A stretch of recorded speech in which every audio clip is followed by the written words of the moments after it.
So thank you, Dr. and the committee, for the invitation to speak. So I'm going to tell you a little bit about interleaving data and effects, and this is a joint work with Bob Atke, Yogani, and Bart Jacobs. So programming languages provide a wide array of constructs for storing and manipulating data. Of course, there are built-in data types, things like lists, trees, arrays, other kinds of algebraic data types. And often, not always, but often these are pure. So in other words, they don't incorporate any kind of effects. But sometimes data types not only incorporate effects, but also actually interleave those effects with pure data. So unfortunately, this isn't always reflected in the types of the data themselves. So to see how this can happen, let's consider two different scenarios. One is that effects are implicitly built into every Haskell data type, right? So every Haskell type allows the possibility of non-termination while expecting a pure value of that type. So not only is non-termination present in a type, like for example list A, but it's actually interleaved, right? Because there's a possibility of non-termination at the type A as well as at the broader list level. So there's actually this kind of interleaving of the data and the effects throughout the non-termination, those particular effects, but in general effects throughout the entire type. And in particular because of Haskell's lazy semantics, Haskell structures can also be infinite or non-terminating, as well as finite. So if you think about the list, the type list A, that's actually the data type of finite list, as well as infinite list. I can think of them as infinite lists. But if you look at the type, you don't see that anywhere in the type annotation itself. So that is maybe not entirely ideal. Another situation in which you end up with implicitly interleaved effects is a situation like this. If you think about something like the hgetContents function, this takes a file handle and reads from that file and returns, well, not really clear what it returns, but at least the type suggests that what it's returning is a pure list wrapped up in an IO action. And that's precisely my point. But that's not really what happens, right? So what really happens is that you have the effects kind of happening in this interleaved way because you read from the program, you read from the handle sort of as the list elements are needed. So here we have a slightly better situation because at least the type here reflects the fact that there is an effect, right? That was better than in the list situation. But it doesn't really tell exactly what's happening in terms of the standard implementation. And this is not, again, ideal. There are lots of things that can happen. For example, you get error messages reported at somehow the wrong time, right? So it can look like errors come at, and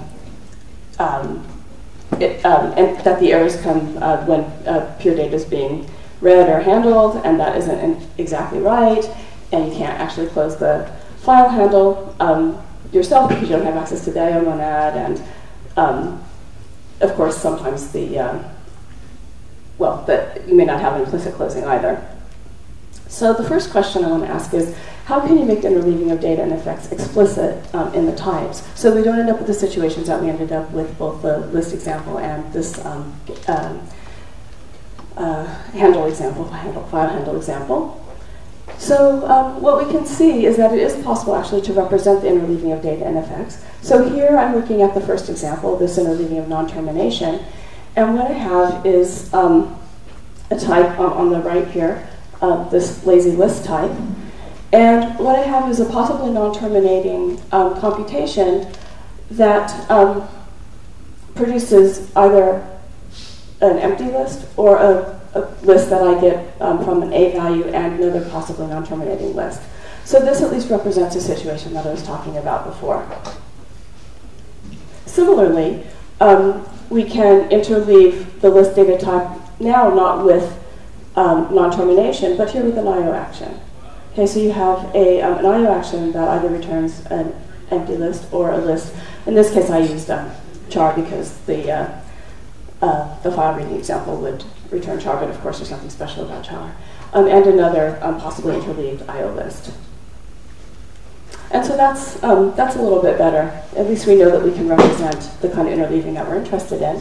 But once you do that, can you reason effectively about these effectful data types? So I'm going to use the term effectful data types to talk about this kind of interleaving. And I'm doing that in part because that's a term that Felinsky and Stover used when they first considered these kinds of data types. So to answer these questions, what I'm first going to do is recall the standard initial algebra techniques. So pure data has benefited very greatly from the idea of initial algebra semantics. And I'm going to remind us of that and how that works, because what I want to do is build on that to show you how you can use the same kinds of ideas in an effect interleaved setting. So having reminded you of that, I will then argue that the straightforward application of those techniques in an interleaved effectful setting doesn't really give you what you want. So one possibility is that you could try to straightforwardly apply those techniques, and that might seem like a good idea, but it runs into trouble. One possibility is that you could try to ignore the effects, and of course that's going to lead to unsound conclusions. Another possibility is that if you do try to be cognizant of the effects, that you'll end up with reasoning that, well, that's a little bit more complicated than what you would like. So what we'd like to do is have something where we end up with really nice reasoning principles for effectful data, just in the same way that we have very nice reasoning principles for pure data. So the way we're going to achieve that is we're going to separate the pure parts and the effectful parts of these data types using what are called FNM algebras. So basically the problems arise because you're trying to reason about the pure parts of the data and the effectful parts of the data at the same time. And if we have a way to separate them out nicely, then that will lead to this kind of nice modularity that I'm interested in here. So we're going to use FNM algebras. The idea here, I'm going to explain what that is during the talk, so you're not expected to know right now. Hopefully you'll know at the end, if I do my job right. The idea is that F-algebras are going to describe the pure parts of an effectful data type just as they do in the pure setting. And then we're going to use M-Eilenberg-Moore algebras for monad M to describe the effects. Okay, so these FNM algebras are going to allow you to handle this interleaving. Because what we're going to do is represent our effectful data types as initial FNM algebras. And what I hope to show you by the end is that doing that allows us to handle these data and effects at the right level of abstraction. And what I mean by that is not just that you get some reasoning principles, because of course you can use your pure reasoning principles if you're willing to kind of go through a lot of trouble. And I will show you how that can look. But the idea here is that we're going to get reasoning principles that are at the right level of abstraction. So in particular, we'll be able to reuse the pure reasoning principles for the pure part. So not just do something kind of similar, but actually reuse them, and that will be nice. And then we'll have to do a little bit of extra work to handle the effects, but these things will be completely separated so that we can see what obligations come from the pure parts of the data structure and which proof obligations come from the effectful parts of the data structure. And then finally, I'll go back and revisit those two examples that we had in the beginning, the ones about the lazy list, or possibly non-terminating list, and the one about the file handles. I'll try and look at those from the perspective of FNM algebras. Okay. So to get started, let's remember how things look in the pure setting. So the idea behind initial algebra semantics in the particular case of pure data types is that you have a functor f, and it's going to model the individual layers of the data structure. And here, when I say a functor, I really mean a functor. So I mean, I'm thinking about a categorical functor. But of course, you can also think of this as just an instance of the functor class in Haskell. And I'm thinking that the functor, the fmap function here, so I've got a functor f and I've got an fmap function. And that fmap function is going to preserve identities in composition, although of course there's no way to enforce this, right? And then I'm going to describe how every layer in an inductive data type, data structure, can be processed using an F algebra. And an F algebra is just a carrier A here, and a function that tells us how to take a layer down to a value of type A. And then we want to characterize the data type as the carrier of the initial F algebra, and we write that as mu F. And we tend to call the map, this map that goes with it, that's a structure map, we tend to call that in, and it's going to go from f of that carrier to the carrier itself, just as it does in the general situation. Oops, did not mean to do that. Okay, apparently the slide wants to change, so we'll let it change. In order to make sense of that part about the initial F algebra, you need to know what an F algebra homomorphism is, and that happens to be right on the next slide that really eagerly wants to come to you. So an F algebra homomorphism is just, it's a map from one carrier here to the other one that interacts nicely with those two structure maps. Okay? So it's just the normal thing. And the thing that allows you to have an initial F algebra is that, well, you have, if you look at this, this algebra with mu f as the carrier and n as the structure map, then if I take any other algebra over here, there has to be a unique map from the initial algebra to the other algebra. And we call the map that sort of mediates there, we call that fold. So I'm going to use the bananas notation, but this would be fold K, if K is the structure map of the target homomorphism. Sorry, the target algebra. Okay. So this is just the standard pure situation. Okay. So an example of this would be if you look at the functor list FA, then this will describe the individual layers of a list with data of type A. So the functor is described over here on the left, and I've given its fmap over here. And the fmap function just does exactly what you think it's going to do. It preserves a structure, but it changes the data a little bit. Not the A data, but the list data. And then for the moment, if you think of the type list A as the type of finite list, and I know this is not how it is in Haskell, but if you think of it as the type of finite list, then that would be the carrier of the initial F algebra. And here I've actually given an explicit description of that structure map. Okay? And then the fold is just our standard fold R function, right? So very familiar to everybody. So the fold, this mediating map, this unique map that I get from initiality, is the thing that we know and love as just fold R. Okay, but there's nothing special about this here, and I can do exactly the same thing in general. So I could have an arbitrary functor f that was just describing the layers of a data type, and we can implement, again, ignoring the possibility of non-termination for the moment, we can implement its, the carrier for the F algebra that has, that's going to be our initial F algebra. And so here I'm using Haskell's record syntax to make an inverse un-in to the constructor in. And this is, I think, completely standard. And then UF is going to be the carrier of the initial F algebra. And as you can see, the structure map is exactly this constructor here. Okay. And the fold, we can just define using standard recursion. This is basically just chasing around that diagram I had on the previous slide, but instead of sort of going down and across and saying that that's the same as if I go over and down, all I've done is said, well, if I go across like that, I've got an inverse, so I can go chase around the square this way. Okay, so what I'm saying is that we can make a fold. We can talk about the, again, ignoring the possibility of non-termination at the moment, we can describe the carrier of initial F algebra, and we can talk about its fold, its unique mediating map. Okay, so great. So that's the situation in the pure setting. So what have we gained?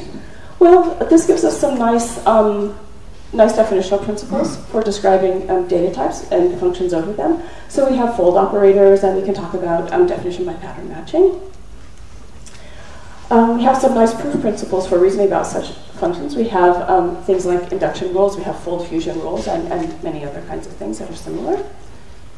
And from the initial algebra semantics, you actually get quite a lot of stuff. You get quite a lot of tools for structured programming and for reasoning about those programs. And I've listed some of them, but you get lots and lots of tools. I don't really know if I want to say for free, but I kind of think of them as for free. But mostly what you get is you get this very principled, generic approach to dealing with pure data types. Okay, And that is exactly the thing that we want to have in the effectful setting as well. Okay, so before I start talking about the effectful setting, let me show you the kind of thing that you want in the pure settings. It's the kind of thing we want to port to the effectful setting. So I said you get these kind of proof principles. Well, here's a proof principle that we get for free from the initiality. So suppose we have an F algebra, let's say AK, so A is the carrier, K is the structure map, and I have any function G going from UF to A, then I know that that's the fold of sum of K if G satisfies this this requirement that I have on the fold, this diagram that defines the fold, right? Because the diagram I had before looked just like this, except it had fold K right here, right where the little hand is. And all I'm saying is that if I've got a function that does exactly the same thing that fold does, and if fold is a unique thing that does that, then G had better be that fold. Okay, so that's the proof principle. We use it in the, so which direction? I will want to show things like that fold K is G. And so what I will do is show that this condition here is satisfied. Okay, so I'm going to use the proof principle in that way. This is a biconditional, but I'm only going to use it in one direction. Okay, so let's use it, for example, to prove that append is associative. Again, this is in the pure case. Nobody's surprised by the fact that append is associative in the pure case. But this will allow me to give an example when we start talking about effects. So let's assume that we have this carrier of the initial algebra. So in other words, assume that we have this data type that we're trying to describe by the functor list FA. Then you can define append I think in a pretty standard way, right? You just think of append as being the fold of some K. And what K? Well, the one that basically just walks down your list reconstructing it, except that when you get to the end, you stick the thing that you're trying to append onto the first argument of append in nil. Okay? And if you unfold this definition of append, you pretty quickly get to these equational properties of append. These equational properties just tell you how append works on empty lists and on non-empty lists. They work just like you think. So if we want to show associativity of append, well, let's just write down what it is we're trying to prove, and this is the statement that we're trying to prove. It's completely non-surprising. And the way that we're going to do it is by using our proof principle. So what we'll do is we'll instantiate the proof principle, but we'll think of we'll think of the left-hand side as the application of the fold. And we're trying to show that that fold is equal to the right-hand side. And the way that we're going to use this proof principle is we're going to see that the left-hand side is fold K, where K is exactly the K that was in the slide that defined append. So in that situation, remember that what the K did was it took the thing that we were trying to append onto the first argument to append, and it replaced nil by that. And you see that happening right here, right? This is the thing I'm trying to append onto the X, and here I'm replacing the nil exactly by that thing, and otherwise I'm just completely reconstructing the list. Okay, so to do that according to my proof principle, it suffices to prove just this little equality. That basically what I'm trying to do is show that that fold, I'm trying to show that the function I'm interested in satisfies the property of the fold. And so this ends up being the equation I need to show. I'm not actually going to show it, I'm just going to tell you that the way that you do this is by a very simple case analysis according to whether or not the list is empty or not. And you're going to use those properties of append that I just showed you on the previous slide that describe the behavior of append on lists that are empty or not. And it's really easy, it's straightforward. It takes about 9 lines. So, very short and sweet. Okay, so this is the kind of thing we want to port over to the effectful setting. Well, if we want to do that, we'd better think about how to talk about effects at all. And I'm going to talk about them using monads. So a monad is, you can tell from the fact that I've got this n and I've got an f map, you can tell that I've got a functor. And I also have a little bit more structure. I've got a return operation and a join operation. Of course, the monad laws have to be satisfied. I can't just go around picking any functor and two other things and call them return and join. Some naturality laws for return and join also have to be satisfied, so all things need to behave monadically. And the idea here is, of course, that return is going to, I should maybe back up, return is going to show me how to take a pure piece of data and see it as a monadic piece of data. And join is going to show me how to collapse these layers of effects, right? So that is the standard situation. Let's just go back. And some examples are the ones we've already seen, the non-termination monad, and also the IO monad. Those are the ones from my two examples earlier. But there are lots of other ones, error monad, continuations monad, and so on. Okay. For the purposes of this talk, you need to know what a monad morphism is. So that's just going to be a map between two monads. So assume I've got a monad M1. I'll just refer to them by their carriers. And another monad M2. Then a monad morphism is just a map from M1 of some data type A to M2 of that same data type that preserves these fmap returns and joins. So I just need to preserve the structure. So if once I have a way of talking about monads, then talking about effects using monads, then I can go back and look at those effectful lists. So those are, I'm thinking right now about the lists that were interleaved with non-termination, and I'm also thinking about that the lists that were interleaved with IO, and I see that I have a common generalization of those. There's nothing special about IO, and there's nothing special about the non-termination monad. Here I can basically have exactly the same structure, but with any monad I like. Okay, so I make a new data type that has an outer level possibility of an effect wrapped around a list that's either empty or I get it by sticking a value I have onto another such list, another potentially effectful list. So this completely abstracts away from the particular monads IO and the non-termination monad that we saw in the examples earlier. And in fact, there's nothing special here at all about lists. So I can actually abstract over the data type as well. So instead of using the functor list FA, I called it before, for lists, I can use any functor F that describes a data type. And now you see that if I have an effectful data type, again, I have a potential effect, and I have that wrapped around a data structure that uses F to describe the layers, and then constructs new data from other potentially effectful structures of the same kind. So this data type that I've described in UFN, it describes a pure inductive type whose layers are determined by F, interleaved with effects that are given by M. So this is the way I'm going to talk about interleaving data and effects. Okay, so let's think about what would happen if we tried to prove that append is associative for these effectful lists. Well, I have to have a way to describe the data type. So as before, I'm going to assume that that a certain initial algebra exists. Right now, the one I'm going to be interested in is the composition of M and my list one. So I'm interested in effectful lists, so that's why I'm focusing on lists again. But I'm not particular about the monad.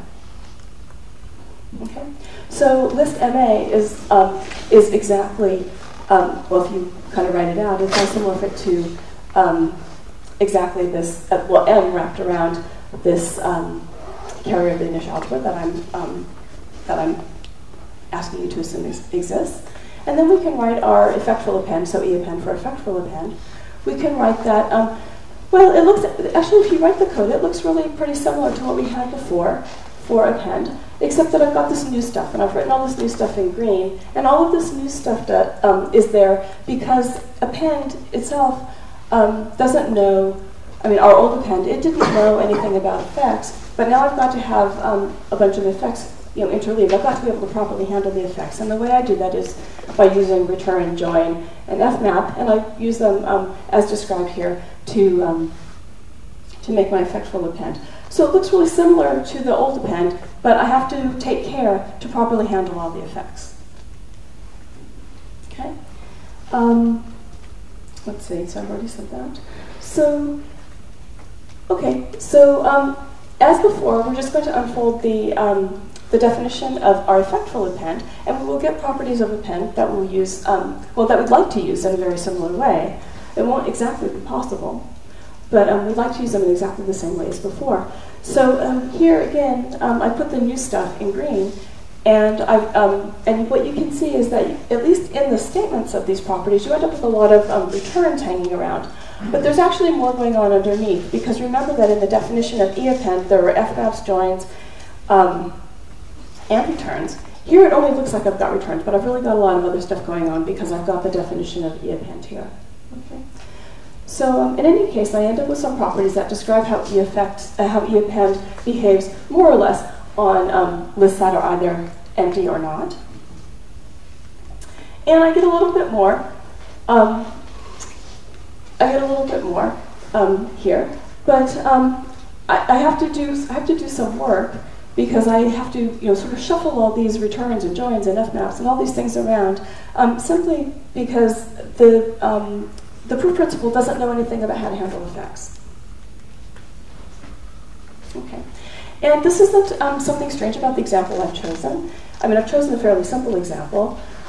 There's nothing here at all that's specific to the particular functor. There's nothing particular I haven't even specified an effect, so it can't be particular to the effect.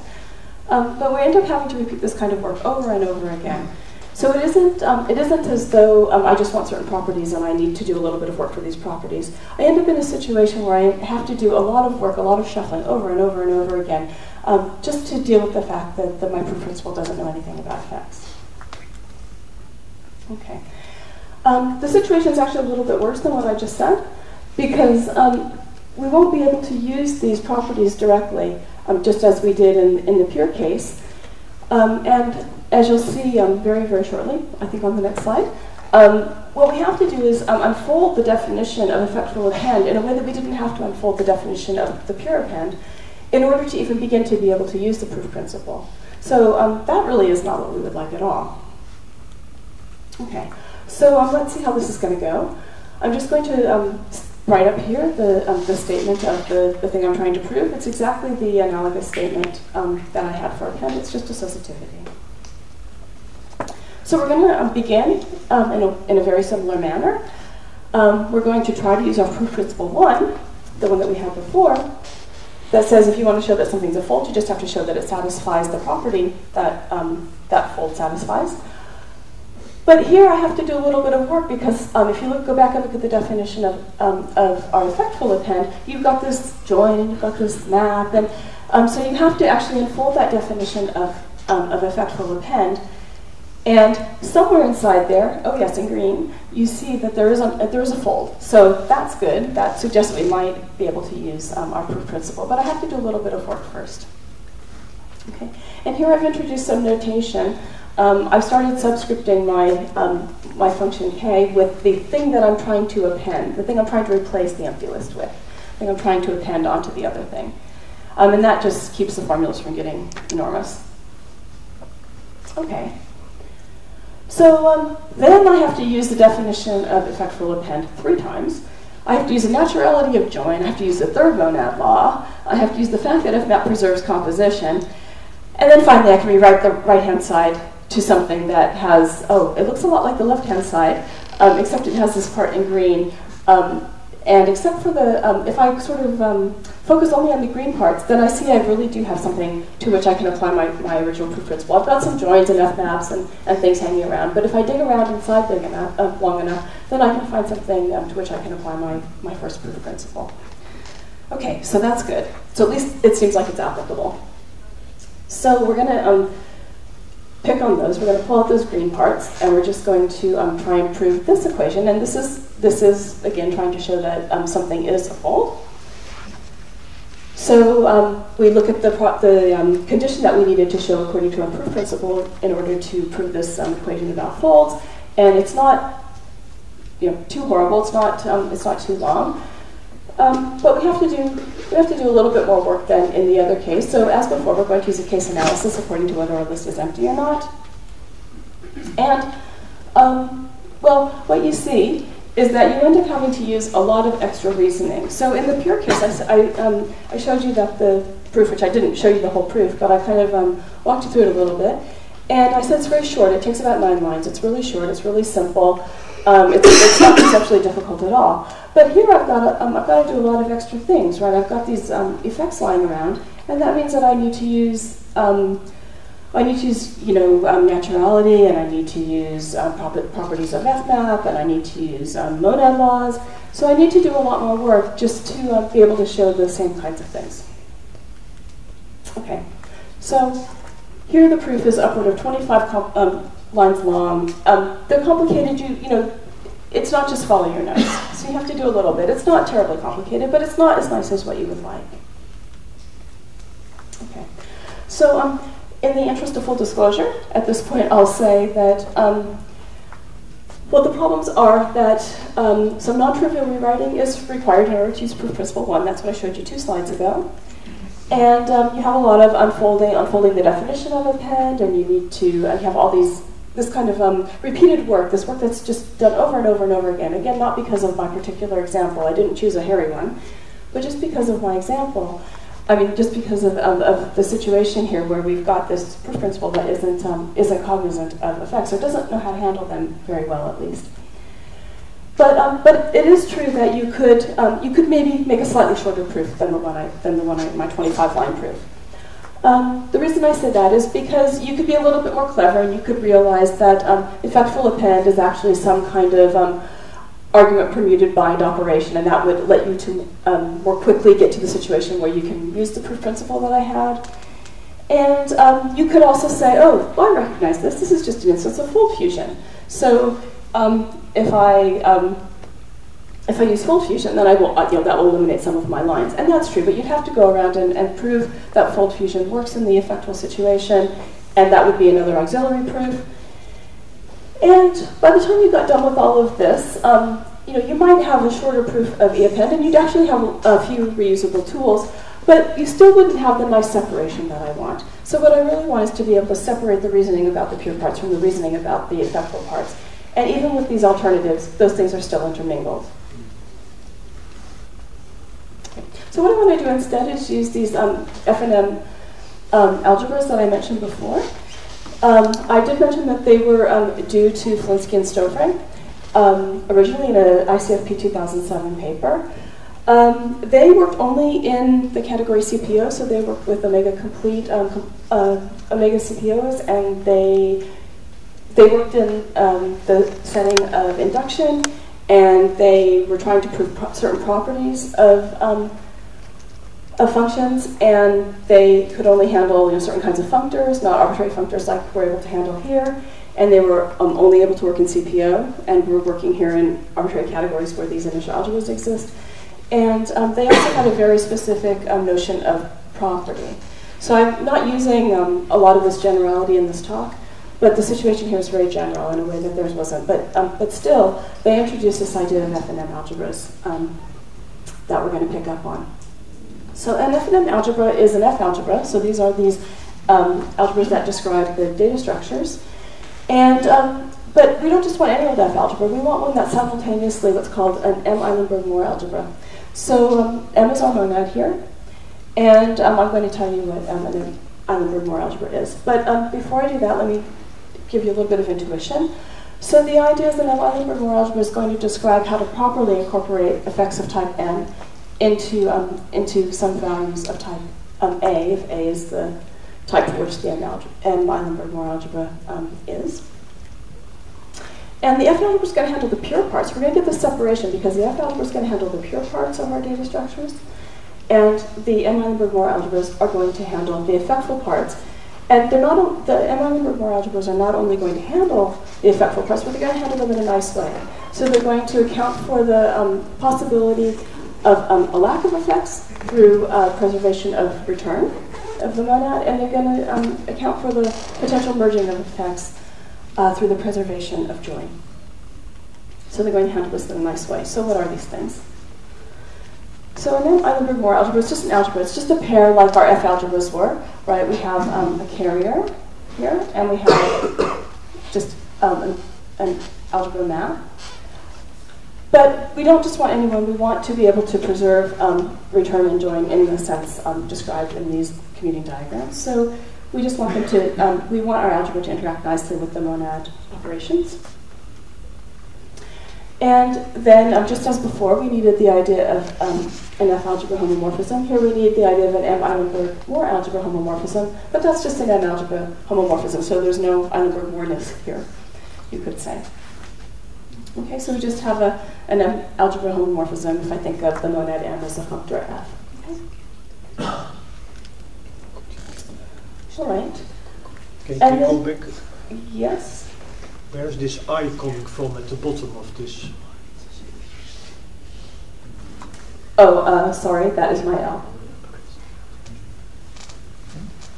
So an F and M algebra is just going to be a triple. It's going to be a carrier, and it's going to be the F algebra, and it's going to be the M-Eilenberg-Moore algebra.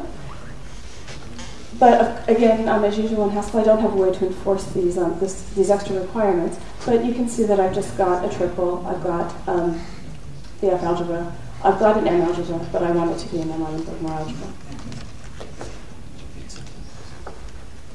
Okay. And then I'll talk about what a homomorphism is between these. And it, just as before, it will be a function that's going to interact nicely. So I need to have something that's simultaneously an F algebra homomorphism and an M-algebra homomorphism. Okay, so I just want to sort of do the effectful stuff and the pure stuff. I kind of want to do it in parallel, right? I kind of want to do them separately. And it turns out that this is enough.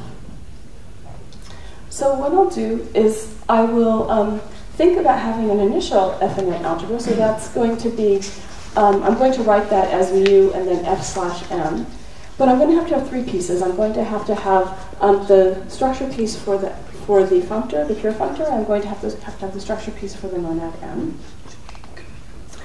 And it's going to be initial. I'm going to have an initial F and M algebra if it's initial with respect to F and also initial with respect to M.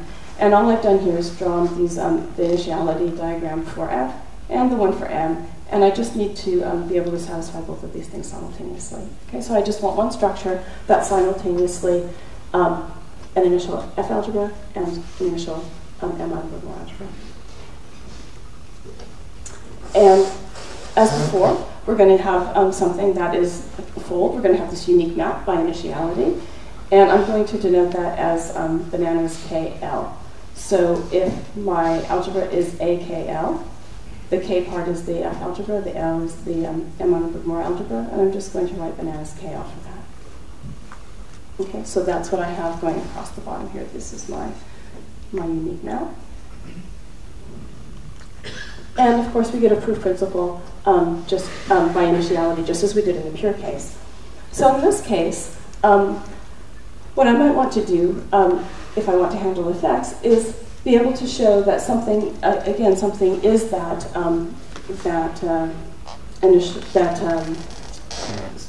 sort of simultaneous fold, I guess I could say. So if I want to show that a function g is simultaneously is this fold, this kind of simultaneous fold, then what I need to do is show that it's simultaneously an F algebra homomorphism and an M algebra homomorphism, because that's the requirement. The fold is supposed to be the unique one going out of the initial algebra. And that means I have to satisfy both of the equations, the one for the F algebra and the one for the M-Eilenberg-Moore algebra. And this gives me a proof principle that's very similar to the one that I had in the pure case. Okay, so again, this is a bidirectional principle, and I'm only going to use it in the direction in this talk where I want to show that some other function that I have is this fold, and I'm going to show that it satisfies the properties of being the fold. Okay, but the interesting thing here is that what happens is you can see that my proof obligations are split. So the top, this line here where the hand is, this is just describing what happens in the pure setting, right? This is just the pure part of the effectful data structure. So okay, so that's pure, so that's nice. This second line here, this is the part that handles the effects. So what I've got now is I've got two proof obligations rather than one. That's not too surprising because I have effects, whereas before I didn't. So, but I've completely split the proof obligation, so you can see what's extra that's needed. Okay, so if we go back to, this is just a recap here, this top line. If we just go back and think about our effectful list, let's say, then we're going to represent that effectful list as the carrier of an initial, well, the pure part is, so list F, A, and M algebra. So the pure part is going to be described by list FA. We're going to be talking about lists that have A data in them. And my monad is just given by M. I'm not even going to specify what it is. So I can think about my effectful list as being the carrier of that F and M algebra.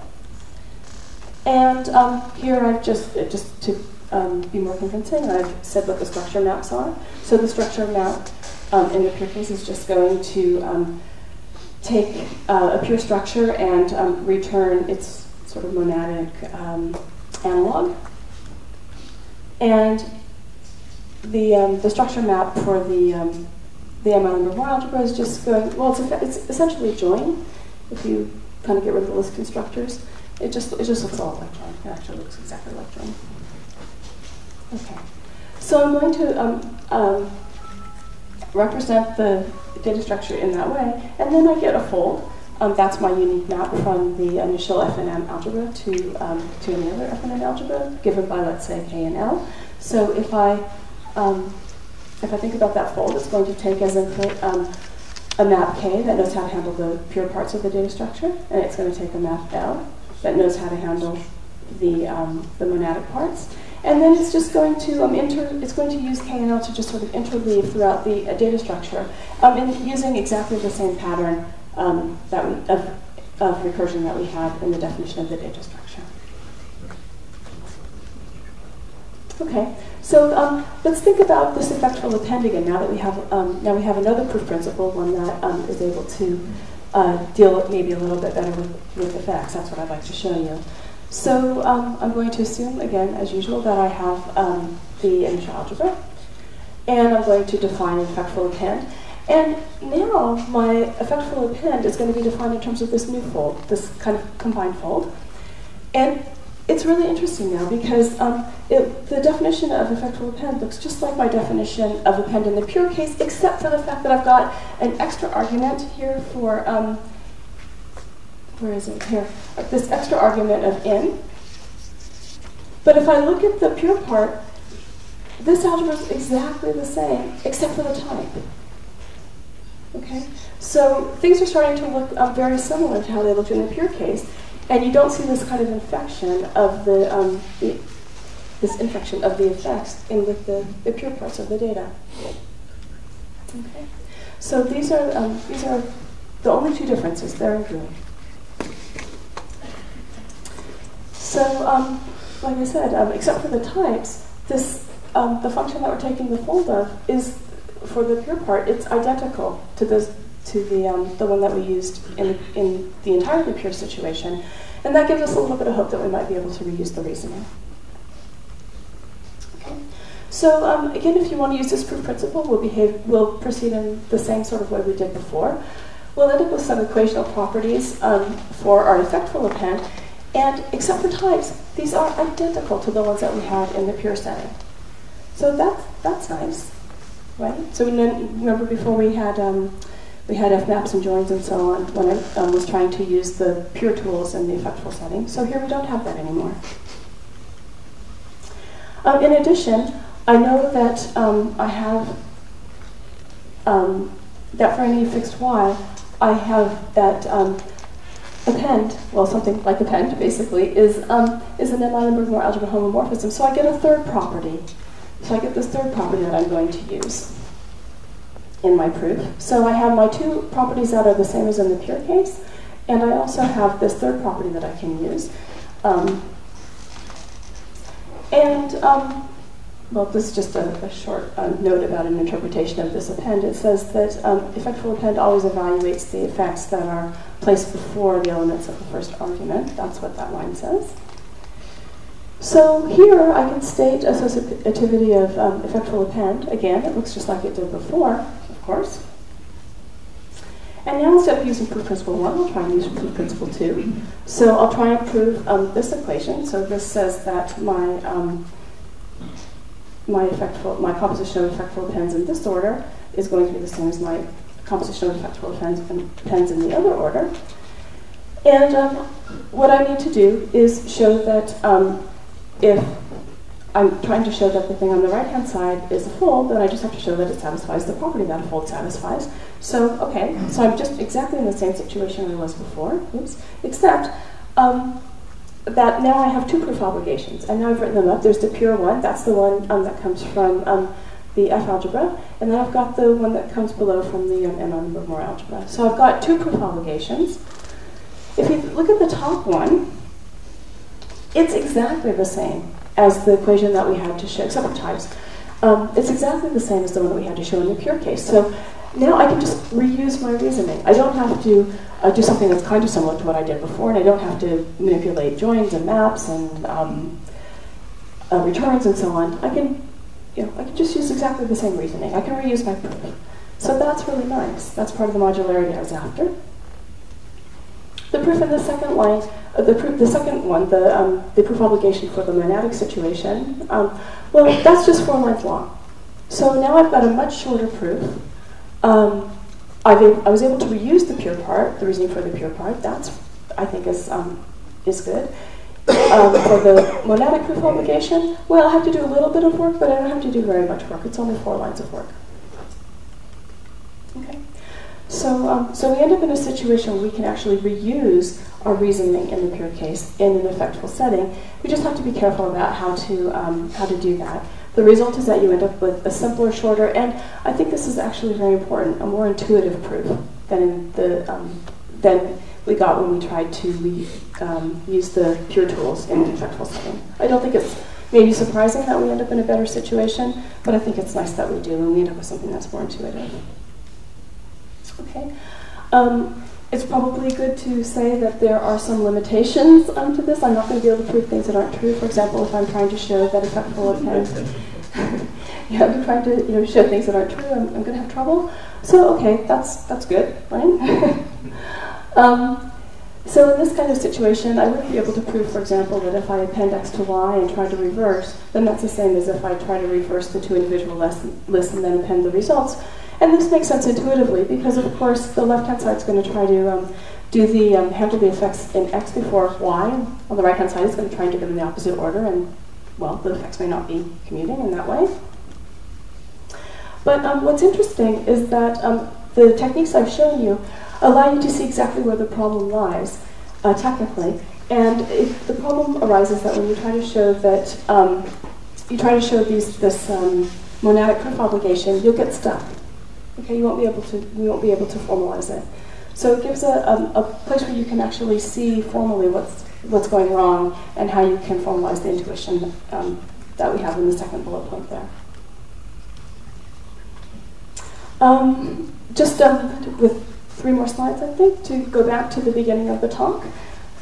We looked at these effectful lists, right? These lists interleave with non-termination.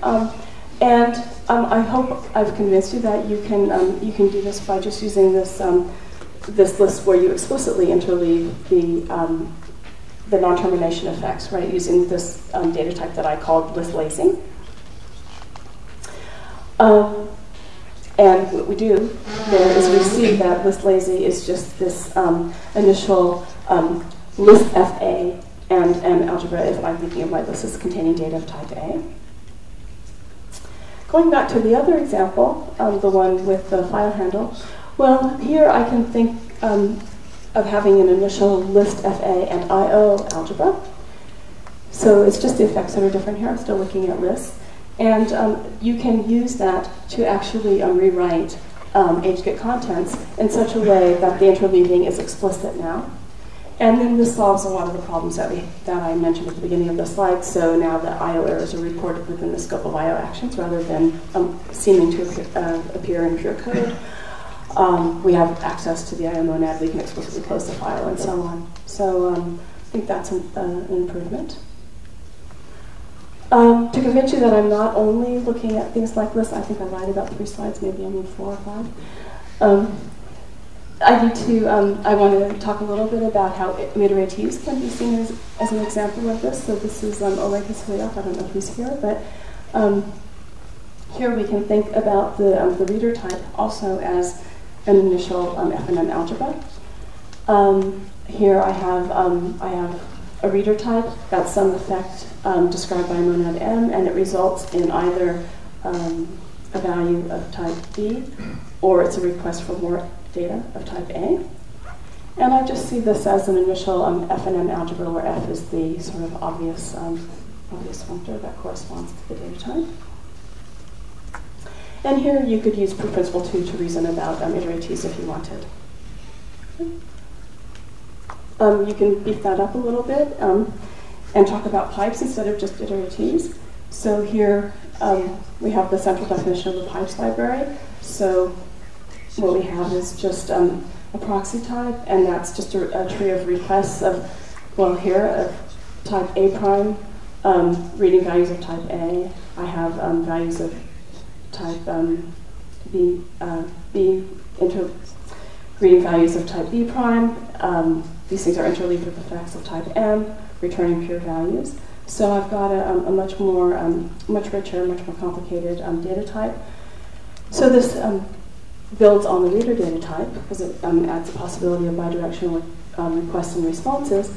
But the idea here is basically to notice that this is also an initial F&M algebra, and that means that we have a way of reasoning about them. I believe that Gabriel Gonzalez was reasoning about them in some kind of loose form of co-induction, but this gives us another way to reason about them.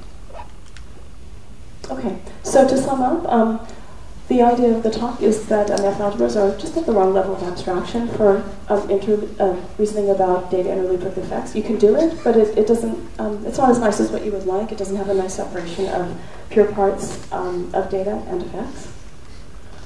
Felicity and Stuhlberg's F&M algebras generalize again to. I wrote here just to categories other than CPO. That's true, but we also handle more general functors. Again, there were restrictions on their functors. And they were trying to prove properties, and they had a very specific notion of property. So the work in this talk is actually based on a more theoretical and categorical version of a paper that relaxes all three of those restrictions and also allows you to talk specifically about induction principles. Okay, so we're able to generalize in many ways. F&M algebras are the effectful analog of our F algebras, so everything that went on in the pure case with F algebras is going on here with F&M algebras in the effectful situation.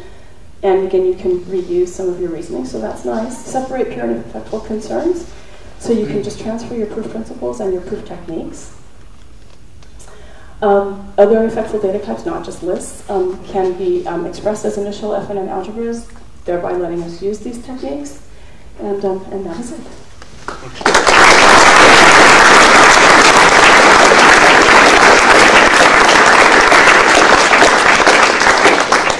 So we have time for a few questions. John? Yeah, so John? I've got a quick pair that I'll ask together if that's okay. So the first is when you were trying to prove that commutativity with reverse append, if you also had a property about, say, commutativity of the monad, could you combine it? So that's the first. And then my second question was about the example that you came back to at the beginning with the file handle. Normally that's done by the effect is done based simply on demand. I couldn't see how demand got reflected in the second one, and wondered whether just evaluation demand would do it, or whether it hooks up or whether it hooks up some other way.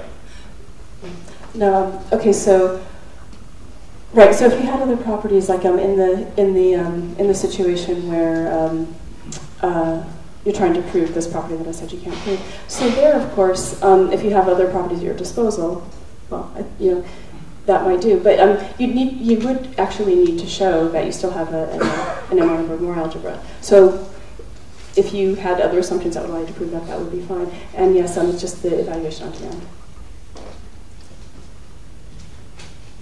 So if you look at the types of the in and the out of your effectful data types, the two witnesses to the isomorphism, we see now, of course they've both got a monad in the type, but it's the out that has the monad in what seems to be the obvious place. So if you take one of these effectful data structures and observe it to see whether it's a nil or a cons, you have to first do the M action to get that far. So that's right. Out is a Kleisli arrow for the monad M, but in is not. In behaves a bit oddly.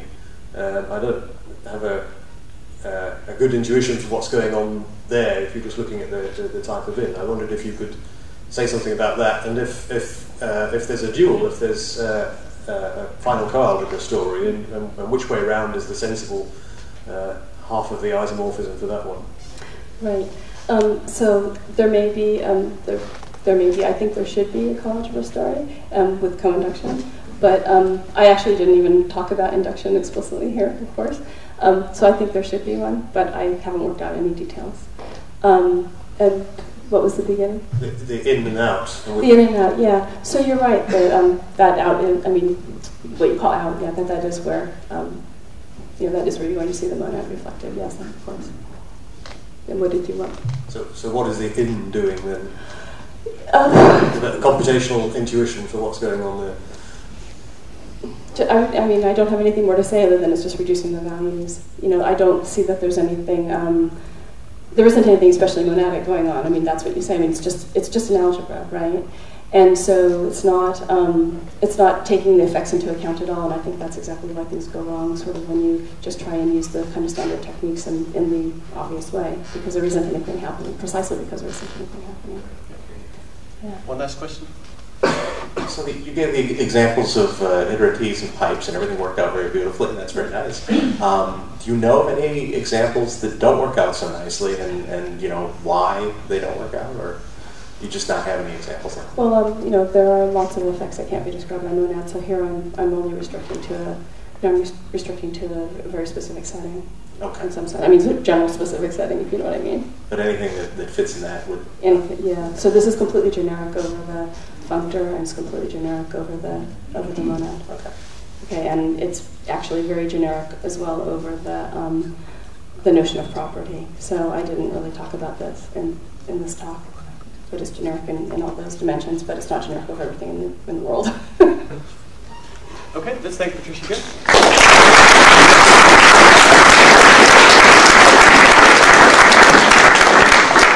We have a 30-minute break till 10:30.